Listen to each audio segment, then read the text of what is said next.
Good evening. If we can ask everybody to kindly take their seats, we'll be starting shortly. Thank you.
Thank you for joining us today. Shall we pray? Gracious God, thank you for your power and grace that enables us to stand here today. As a city, we are off-kiltered, and it appears that violence has become our Goliath and our kryptonite. But you have called us to courageous actions.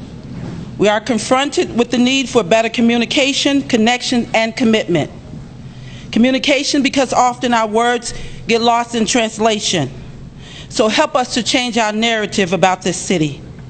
Connection, help us to understand that Chicago connects us. We all want a safer city and safer communities. Commitment, because effective change is seen and felt when we are committed to working together.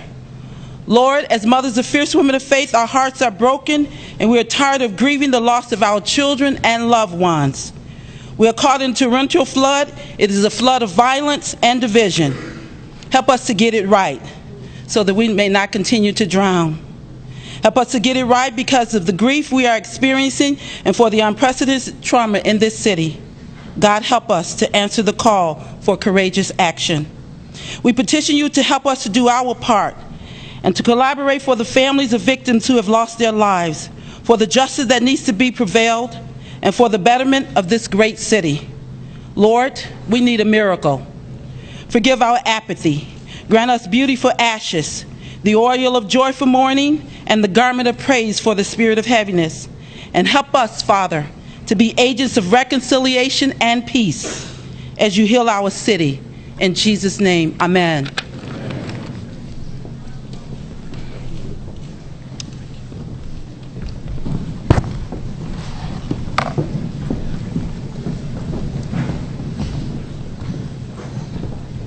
I want to thank you for coming this evening. I especially want to thank Chancellor Hyman and Malcolm X Community College for hosting us. Today, I want to have a conversation with the people of Chicago about an issue that weighs heavily on all of us. Gun violence in Chicago is unacceptable. It threatens everything we have done together as a city and all the progress we have made in so many other areas. It is pulling us apart at the very moment that our city needs us to come together. When a 6-year-old girl playing on her porch with her family is shot, or the son of a police officer home from college on summer break is murdered on his front stoop, or an anti-violence activist is gunned down while playing video games at his friend's house, or an Army veteran who served his country is a mentor to at-risk youth at the YMCA and is killed in his car on his way home one night. Our hearts, Chicago's heart, is torn. For all the things that make Chicago great, for all the things that make us proud to call ourselves Chicagoans, the violence that is happening corrodes our core. It is not the Chicago we know, and it is not the Chicago we love. Just over 2 years ago, shootings and murders in Chicago were on a steady downward slide. They were reduced to a level our city had not seen since 1965. Today, that hopeful trend has been reversed. As big a problem as gun violence is for Chicago, it is not beyond our ability to solve. Ending this string of tragedies is our top priority as a city. We are infusing our police department with the manpower, the technology, and the training to meet this challenge head on. But while we're going to add significant resources to our police department, no resource will match the resource of an officer knowing that the neighborhood they work in supports their work. Fighting crime requires a partnership between the police and the community. And we all know that this partnership's been tested in Chicago. It is a problem that has festered in our city for decades. The shooting of Laquan McDonald brought it to a breaking point. I know, and the Superintendent Johnson knows, and his team knows, that we will not succeed in turning back the rising tide of violence without changing and rebuilding critical relationships with residents, and especially in the communities of color here in the city of Chicago. Under Superintendent Johnson's leadership, our police department is on a path to earn the respect of every community in the city of Chicago. Over the past months, Chicago's been making steady progress on our commitment to transparency and a new culture of accountability. Every officer will have a body camera by next year. Every officer has already been trained and equipped with a taser. The police department created new training requirements that places live scenarios that prepare them to calm a volatile situation down. We're reforming the way police respond to individuals with mental illness, treating it as a health issue, not a criminal issue. We have new protocols in place for the timely release of videos. And we're in the process of replacing the independent agency that investigates police misconduct with a new organization with the tools to ensure real accountability when wrongdoing occurs. And we are fully committed to adopting a Citizens Oversight Committee and Board that will provide strong and active voice for the community. We as a city will not waver until trust has been restored and the breach between the community and the police has been mended, because doing so is essential for our public safety. But I want to be frank, and I want to be honest with everybody. We all know this from our own experiences and our own lives. Adopting change is hard. It's especially difficult when that change is significant. And that is what our police officers are going through right now. They're going through very significant change. And even while these changes are being implemented and adopted, we as a city are simultaneously asking our officers to serve in very perilous situations with illegal guns and emboldened gangs on the streets of Chicago. Our officers need your support. They need your reassurance. And they need to know that they have to earn the public's trust. They don't get a blank check. But they do need our support. It's essential for their effectiveness in our city. And the overwhelming number of officers, we all know this, here in Chicago are doing a good job under very difficult conditions. They put their lives on the line every day in situations none of us can fully comprehend or appreciate. When I talk to Chicagoans who live in our most violent, prone neighborhoods, they don't hate the police. In fact, they'll tell you they want more police and fewer gangs. They don't want more officers just driving around in cars, though, through their communities. They want officers in their neighborhood knowing the residents that they serve.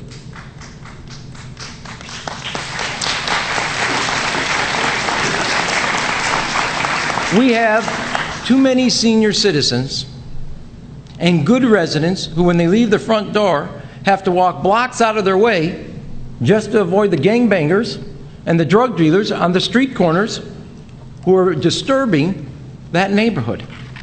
And in too many communities, parents cannot even allow their children to play outside because of the fear of gun violence, of a stray bullet.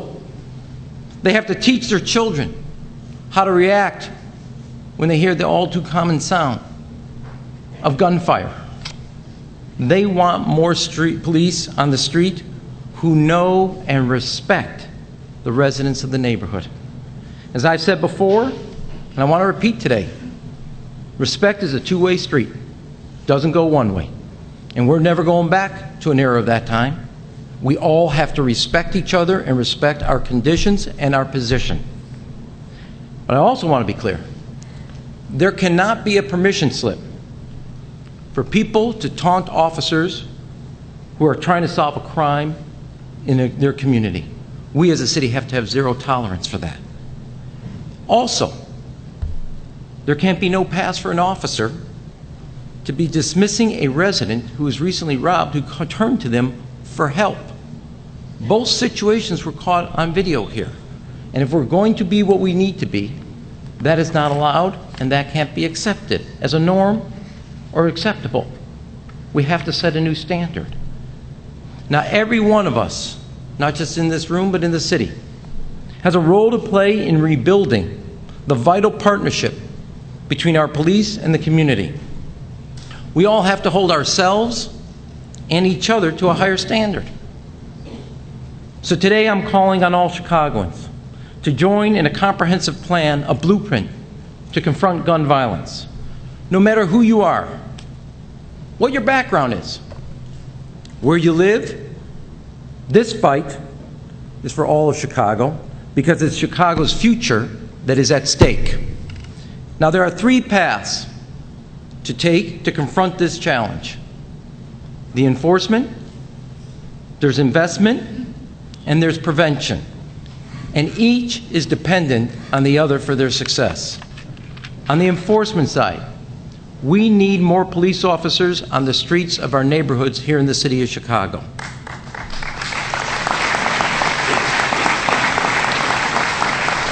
Superintendent Johnson knows what he needs for the police department to be successful. He has a strategy for fighting the recent upsurge in gang and gun violence, which is integrated into our broader public safety strategy. And a component of that strategy is simple. It includes more officers on the street. That is why my budget will contain the first installment of a 2-year plan to add 500 more police officers, the backbone of the police department. These officers will be assigned directly to the streets of our communities to work with residents in partnership to confront gun violence. We're also making a significant investment in our training academy not far from here, including adding nearly 100 new field training officers. And to make sure our beat officers have the oversight and direction they need, Superintendent Johnson will be promoting dozens of new sergeants from among his current officers. These new sergeants know the streets, and most importantly, their experience and leadership will help guide our officers on the beat, whether they are rookies or veterans. But additional personnel will not be limited just to beat officers and sergeants. As the superintendent announced just yesterday, over the next 2 years, we'll hire 200 more detectives to work in our violent crime and homicide unit. And I want to be also very clear. As we hire and promote new officers, sergeants, lieutenants, and detectives, we'll be guided by the recognition that our police department needs to reflect the communities that make up this great city.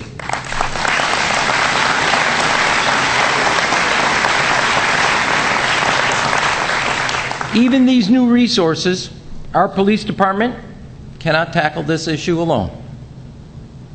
We need to enhance our partnerships with the federal agencies that help us fight crime, from the U.S. Attorney's Office, FBI, DEA, ATF, and U.S. Marshals.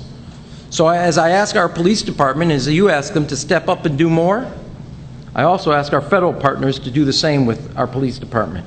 To help our police officers do their better job, we're also going to invest in state-of-the-art technology.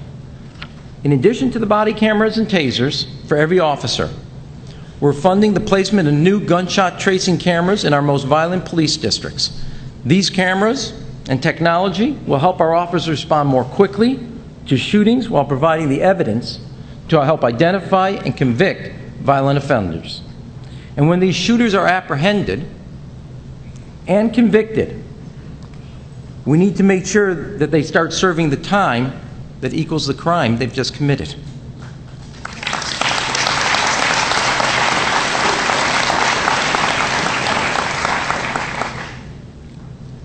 Every one of us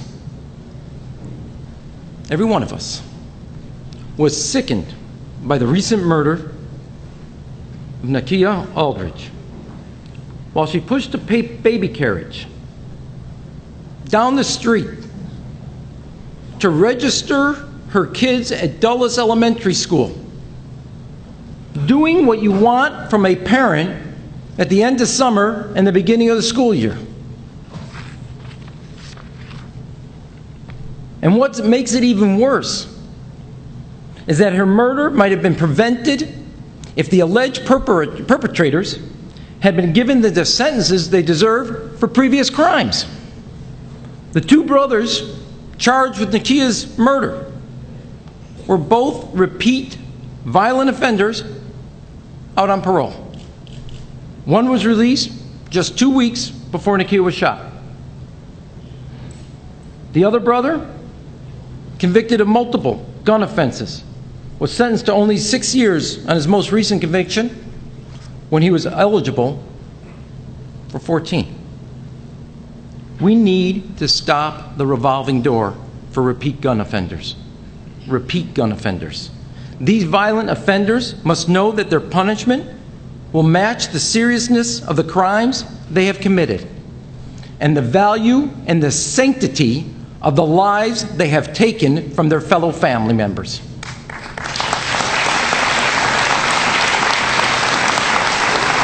I want you to hear this, because back in 2012, a reporter interviewed a gang member. And this is what the gangbanger said about his gun possession arrest. He said it was a joke. Gangbangers know how to manipulate the criminal justice system. They know its weaknesses and firsthand, and they know how to get around it.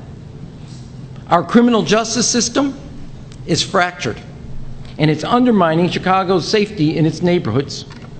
Earlier this year, the Illinois General Assembly passed, and the governor signed into law, a law that reduced the penalties for low-level drug offenses.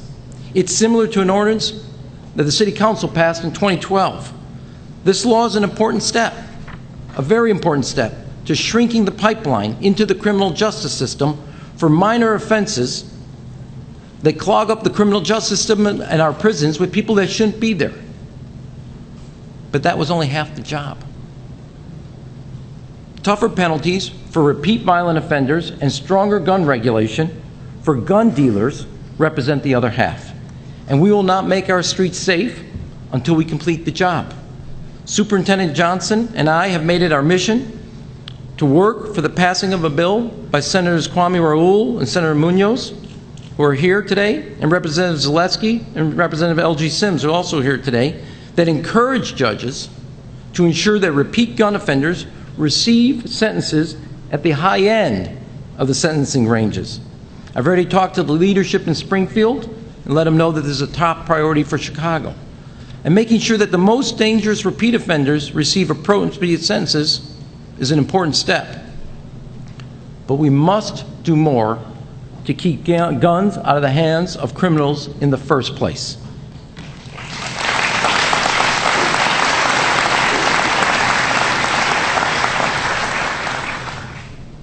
I join President Obama and the vast majority of Chicagoans, Americans, and people across this country who are tired of waiting for Washington to get serious about gun violence. This Congress refused to pass a piece of legislation that banned terrorists on the no-fly list from getting a gun. If they can't get on a plane, they surely shouldn't go into a store and be able to purchase a gun.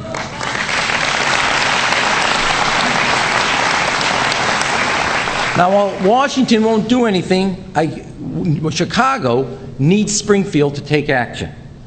Representative Willis has introduced a bill modeled after the Chicago law to hold gun stores accountable for flooding our streets with weapons.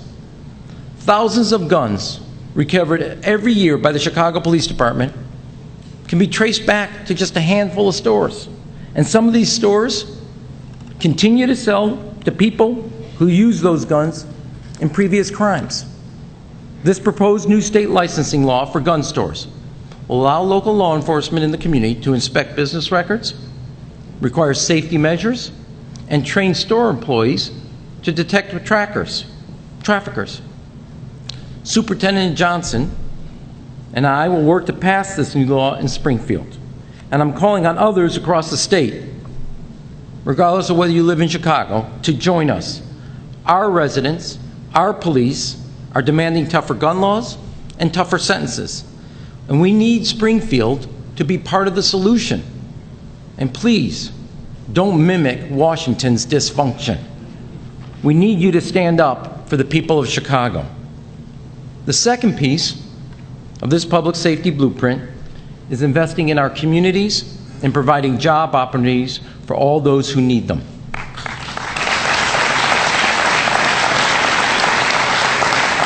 Every one of us has seen it. The old adage is true. Best anti-crime program is a job. It's that simple. You don't need to study it much longer and harder. You don't need a PhD from a great university to figure it out. It's no accident we're here in Malcolm X Community College on the west side. This completely new campus, which we opened earlier this year, created nearly 1,000 construction jobs.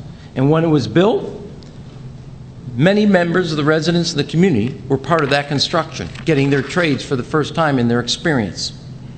And more important than just building it is the thousands of students that it's training for the area of healthcare and the promising jobs and careers that come here.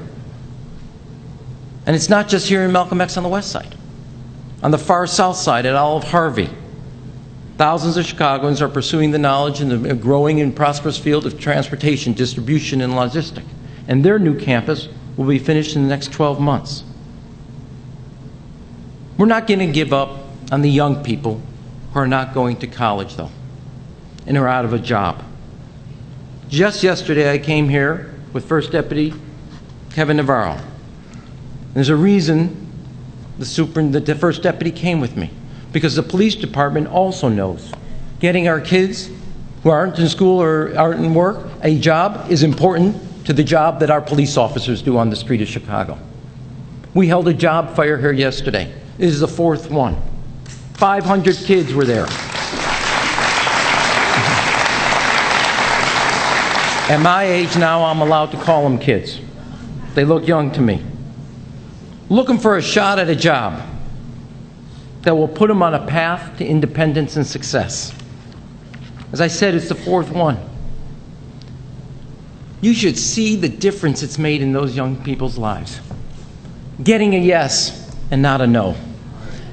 Having a welcoming mat rather than the door slammed in their face. You have no idea what that has meant to them. They have a pep in their step ready. 2 of them I met yesterday. Emailed back to the office to let us know they got a job. It wasn't just the job, folks. Now what? You don't have to tell the mayor. It's not like he's going to go there and buy food or clothes. Why do you think they did it? Was it a job? Was it a paycheck? It was a self-dignity that they count. It was a sense, their own, they didn't just get a job offer, they got a yes to their future. All of us go to work with the dignity of who we are defined by that job. And we have thousands of kids looking, thousands of young men and women looking for that moment of dignity. And that yes, it's a paycheck. Yes, it's a job. But it's more than that. It's the dignity and the self-respect of identity. And that's what 2,000 kids got yesterday. And you'd have seen it the other day at a grocery store. We're interviewing 125 people. You could see that twinkle in their eye, that sense of optimism, that somebody saw in them what they knew was buried deep down and they just needed, you're hired. And their lives are different today. Now the partnership we launched here, the fourth effort, I can't say enough about Howard Schultz from Starbucks, who called this a 100,000 Opportunities Initiative. And it's helping people throughout the city, 2,000. While I'm proud for that 2,000, we got to be honest and frank. There's thousands behind them. And we won't stop and rest until they also have a chance to hear the word, you're hired, or 2 words, you're hired. I also want to call out Arnie Duncan and the Emerson Collective to develop who are working with us to develop a comprehensive strategy for helping our city's young people who are not in school and lack a job at this moment. Our summer jobs program, One Summer Chicago, last year served a record 31,000 kids.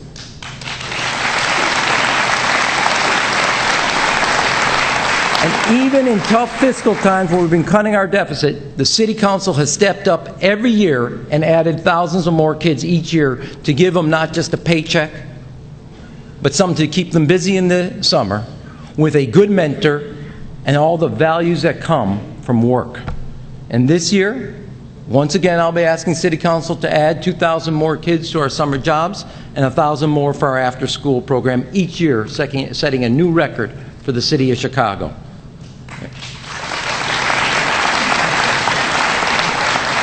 We also need to build more opportunity in our neighborhoods where people live, which is why we established the Neighborhood Opportunity Fund. At the beginning of next year, we'll already have $8 million in that fund.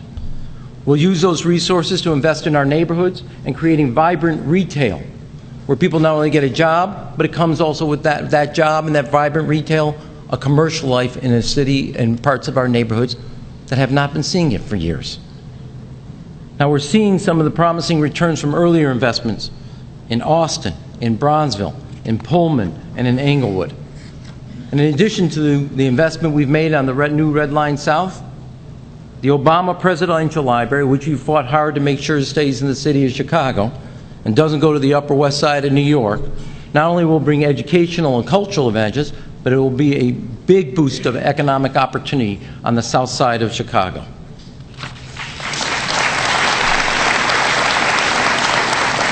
Working community by community, neighborhood by neighborhood, we need to continue to expand opportunity, and that opportunity brings hope to everyone in the neighborhoods that make up this great city. Now, the final part of public safety blueprint is perhaps one of the most important. We have to be honest about that problem.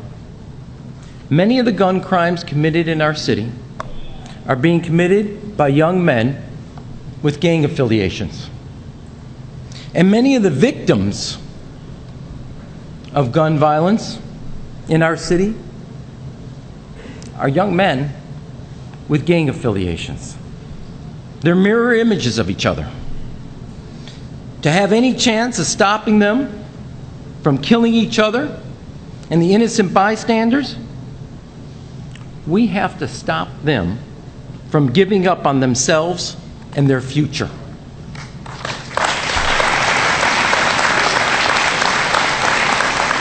In my second inaugural, I talked about these young men.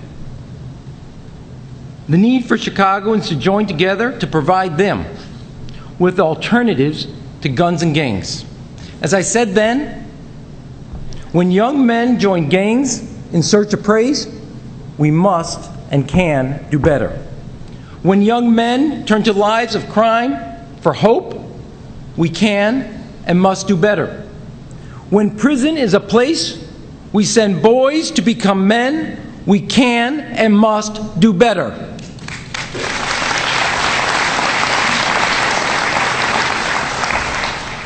Many of these young men are high school dropouts.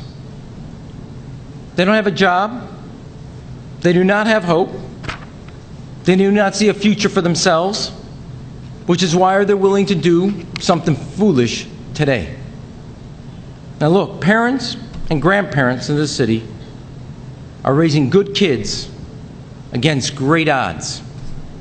In some cases, though, we have kids growing up without positive role models in their lives. And the danger we face today is that the gangs in the city of Chicago are willing to be that role model. They're willing to be that mentor. They're willing to be that family. When President Obama announced My Brother's Keeper initiative, which was inspired by the organization here in Chicago, Become a Man. And the young man that introduced him is somebody he met at Hyde Park High School in a BAM circle. President Obama said, "We need to give more young Americans the support they need to make good choices, to be resilient, to overcome obstacles and achieve their dreams.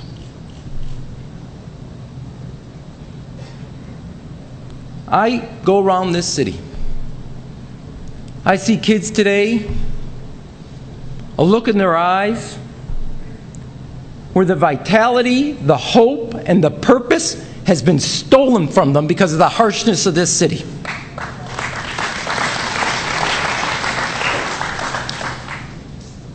It has been robbed from them. And we cannot avert our eyes as a city any longer. What is my brother's keeper? Become a man. 100 black men. Let us make men all have in common.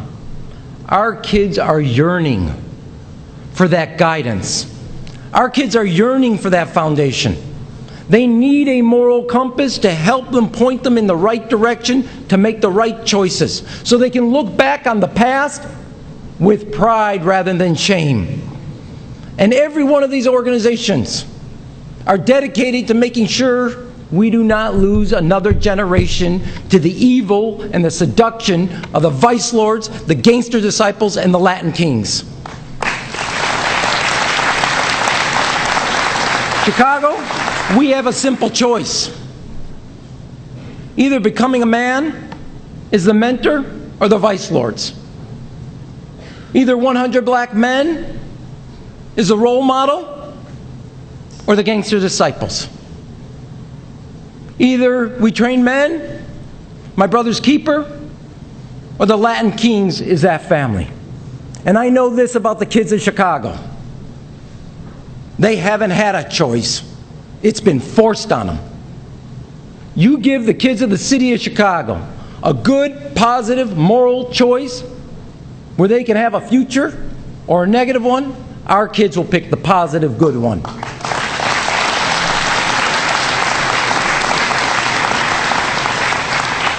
But they haven't been given that choice.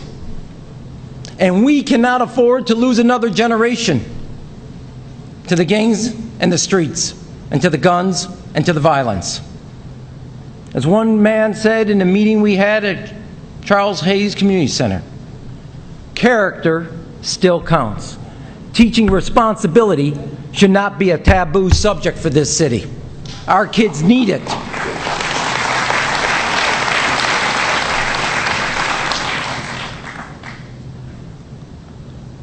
I want you to think back to Tyshawn Lee.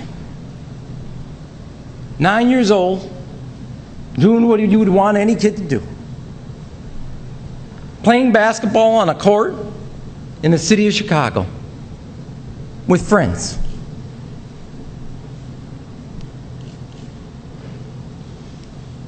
Two gangbangers seduce him, walk him 100 feet to an alley. And not once did the light bulb go off in their head and say, what we're about to do is wrong. And they shot him in cold blood. The deck has been stacked against the kids, and it's time we reshuffle the deck and put our kids on the top of that deck.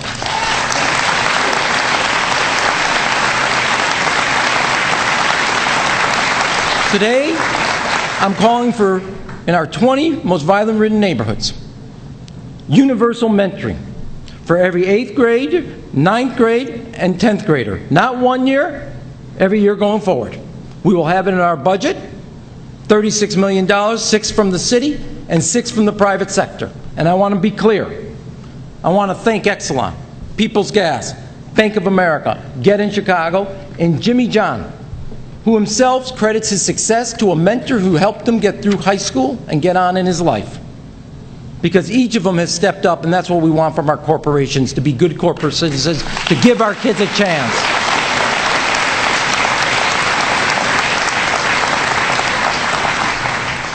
Confronting gun violence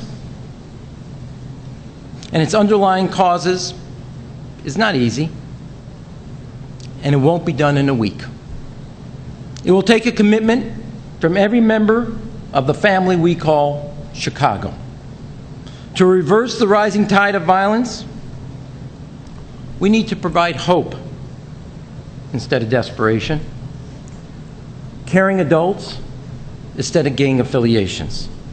We need to strengthen policing. We need to strengthen prevention. We need to strengthen penalties, and we need to strengthen parenting. We need to bridge the divide between the community and those sworn to protect them. I say this knowing with all confidence that we're up to this and we can get this done. Even in challenging times, Chicagoans continue to do big and bold things that define the character of the people that make up this great city.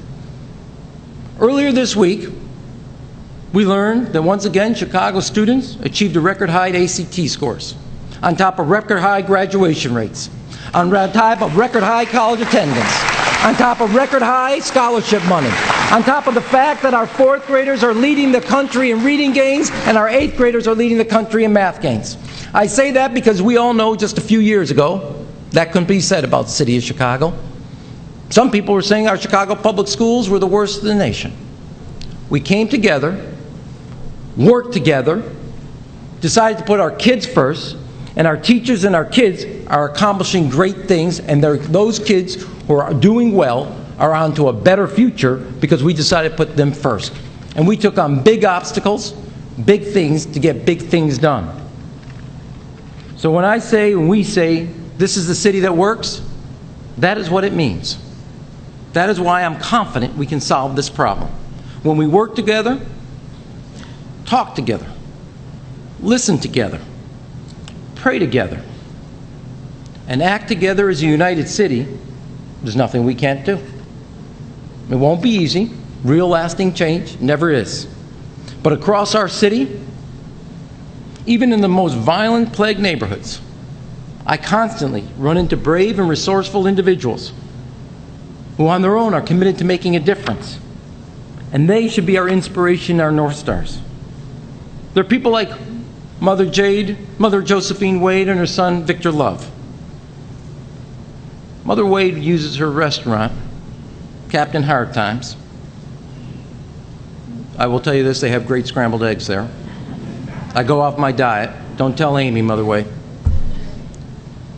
She uses her restaurant to hire kids in the neighborhood wandering around and give them a job and mentor them. Victor, her son, learned his values straight up from Mom. He helps disrupt violence before it happens in the neighborhood and helps get kids connected to foster parents. There are young people like Avery Sterling, who's also here, a young man who grew up in Englewood, believing he had no future.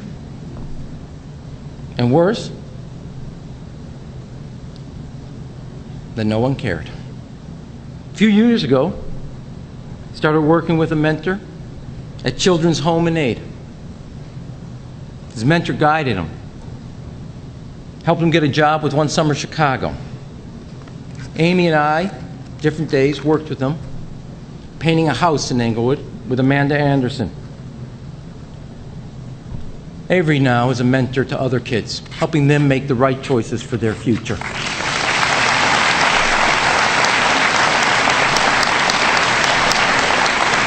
There are people like Tamara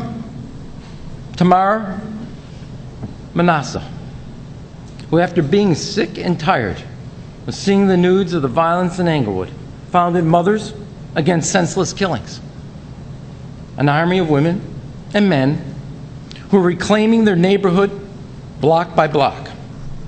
Now that movement has started, it's gone viral, and other neighborhoods and other states are copying what she's done.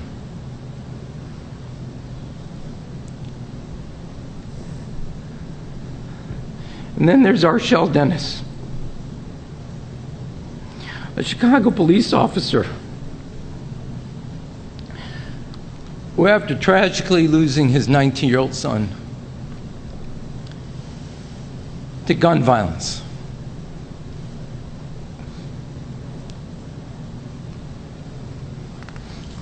found the courage and strength to put his police uniform, his badge back on, and serve the rest of the city with dignity, with duty, and with dedication to the rest of us.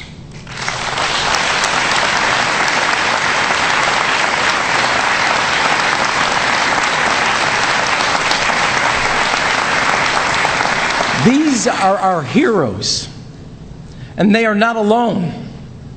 All over this city, I encounter men and women, young people, old people, all walks of life, all faiths, all heritages, committed to a safer Chicago. Instead of wringing their hands about crime and violence and pointing fingers, they're lending a hand where it's needed. And we, as a city, must follow their example. We must reach out to children and provide them with models and mentors. We must provide a life-changing job to a teenager and an ex-offender. We must invest in troubled neighborhoods rather than drive around them. We must support our police officers and help them do their difficult work. And at the end of the day, we will be judged by the answers to a few simple questions. Can a mother in any neighborhood in the city of Chicago allow her kids to go out to the park or playground and not think twice about it? Or can the kids on the way to school think about their studies, not their safety? The city of Chicago is our home. The people of Chicago are our family. Those of us who live in Chicago, work in Chicago, send our children to the schools in Chicago, we all have a stake in the future of Chicago. I pledge my full commitment to this task. And I ask each of you humbly for your help in confronting the scourge of violence and guns in our city. Now let's get to work. God bless this great city and this great people. Thank you.